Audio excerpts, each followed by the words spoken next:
তপ্ত মরুভূমিতে দুপুরের সূর্য যখন মাথার ওপর আগুন ঢালে, বালুকণা যেন জ্বলন্ত অঙ্গারের মতো পায়ের নিচে দাও দাও করে, সেই সময় যদি কাউকে বলা হয় সূর্যাস্ত না হওয়া পর্যন্ত এক ফোঁটা পানিও স্পর্শ করা যাবে না, মানুষ কি স্বেচ্ছায় এমন সিদ্ধান্ত নিতে পারে? কিন্তু ইতিহাস সাক্ষী, 14 শতাব্দী আগে এমনটাই ঘটেছিল। মদিনার আকাশে নতুন চাঁদ দেখা দিল, আর নাজিল হল এক ঐশী নির্দেশ। অবিশ্বাস্য হলেও সত্য, মানুষ সেই আদেশকে প্রতিবাদ নয় বরং হাসি মুখে গ্রহণ করেছিল। কেন? কেন করুণাময় আল্লাহ তার প্রিয় বান্দাদের জন্য এমন এক সাধনার পথ নির্ধারণ করলেন? রোজা কি কেবল ক্ষুধা আর তৃষ্ণার অনুশীলন, নাকি এর অন্তরে লুকিয়ে আছে আত্মাকে বদলে দেওয়ার গভীর এক রহস্য? অন্ধকারের যুগ ও এক অনুসন্ধানী হৃদয়। সেই সময় আরব সমাজে শৃঙ্খলা প্রায় ছিল না বললেই চলে। অন্যায়, প্রতিশোধ আর গর্ব ছিল দৈনন্দিন বাস্তবতা। মানুষের হৃদয় কঠিন হয়ে উঠেছিল পাথরের মতো। তবুও সেই অন্ধকারের মাঝেই একটি হৃদয় আলোর সন্ধান করছিল। মক্কার কোলাহল থেকে দূরে নূরের পাহাড়ের নির্জনতায় হেরা নামের এক ছোট্ট গুহায় একা ধ্যান করতেন আল্লাহর রসুল হজরত মুহাম্মদ সাল্লাল্লাহু আলাইহি ওয়াসাল্লাম। তিনি ভাবতেন, এই আকাশের স্রষ্টাকে, এই তারাভরা রাতের পেছনে কার মহিমা? রমজান তখনও রোজার মাস নয়, তবুও এটি ছিল বিশেষ, কারণ এই মাসেই মানবজাতি পেয়েছিল সবচেয়ে বড় দান, পবিত্র কোরআন। নবীজির বয়স যখন 40, রমজানের এক গভীর রাতে নেমে এলেন ফেরেশতা জিবরাইল আলাইহিস সালাম। নিঃশব্দ রাত ভেঙে উচ্চারিত হল একটি শব্দ, ইকরা, পড়ুন। সেই রাতই ছিল লাইলাতুল কাদর। সেই রাত থেকেই রমজান হয়ে উঠল ওহির মাস। কেন রোজা তখনই ফরজ হল না? প্রশ্ন জাগতেই পারে, যখন কোরআন নাজিল হল তখনই কি রোজার আদেশ দেওয়া যেত না? আল্লাহ অপেক্ষা করলেন, কারণ রোজা শুধু খাবার ত্যাগের বিষয় নয়, এটি মনকে দৃঢ় করার প্রস্তুতি। মক্কার 13 বছর ছিল পরীক্ষা ও সহ্যের সময়। অত্যাচার, অবরোধ, অনিশ্চয়তা সব কিছুর মধ্য দিয়ে মুসলমানরা গড়ে উঠছিলেন। তাদের ঈমান শক্ত হচ্ছিল আগুনে পুড়ে খাঁটি সোনার মতো।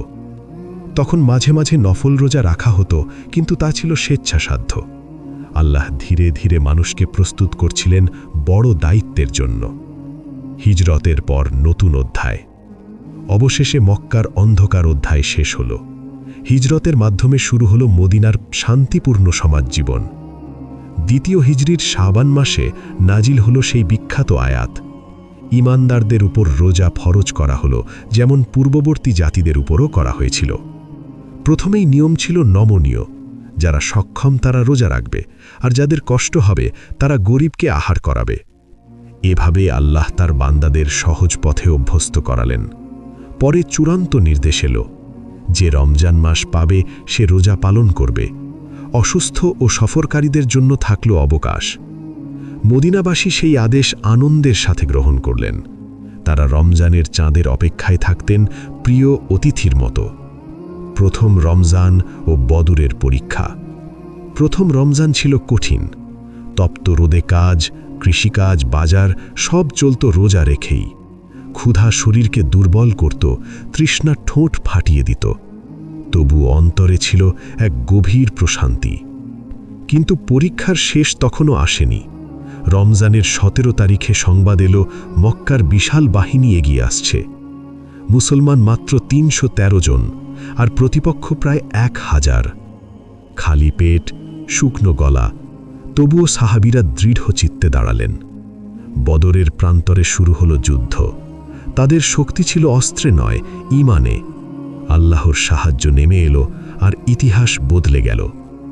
সেই দিন প্রমাণিত হল, রোজা শরীরকে দুর্বল করতে পারে, কিন্তু বিশ্বাসকে করে তোলে অটল।